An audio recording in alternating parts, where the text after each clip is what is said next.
Македонија се доведе пред енергетски колапс по хаваријата во рек Битола, каде од синоќ во аут беа сите 3 блока за производство на струја.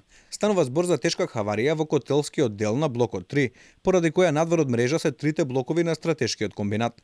Се огласи од АД Електрани, откаде по кој знае кој пат се правдаат и смируваат. Оттаму го потврдија дефектот за кој велат дека се случил поради пукната цевка, што според нив било честа појава. Веднаш се започнати пуштачки операции за враќање на еден од блоковите на мрежа и денес во попладневните часови се очекува истиот да биде приклучен. Последниве години рек Битола повеќе не работи отколку што работи, а за најголемиот производител на струја во Македонија се врзуваат само афери, помеѓу поголемите се тендерите на Марковски компани. Опозицијата предупредува дека фирмата која за 3 години има добиено 58 тендери од рек вредни над 160 милиони евра, ја користи истата механизација во повеќе јавни набавки, односно е плаќана по неколку пати за исти активности. Лидерот на ВМРО ДПМН вели дека по промената на власта ќе биде направена целосна ревизија на работењето и на рек и на ЕСМ.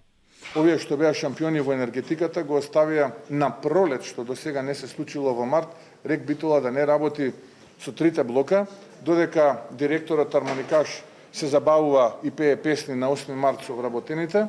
За жал неговиот комбинат неговиот комбинат каде што тој директор не треба да го управува, наместо да го управува, тој за жал имаме информации основано сомневање дека се занимава со броење провизии.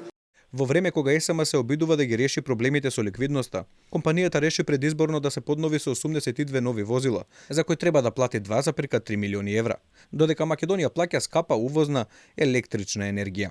Сериозноста на состојбата е уште поголема, зашто надвор од функција се и други производствени капацитети поради лошо ремонтирање и одржување, а хидропотенцијалот е речиси на минимум.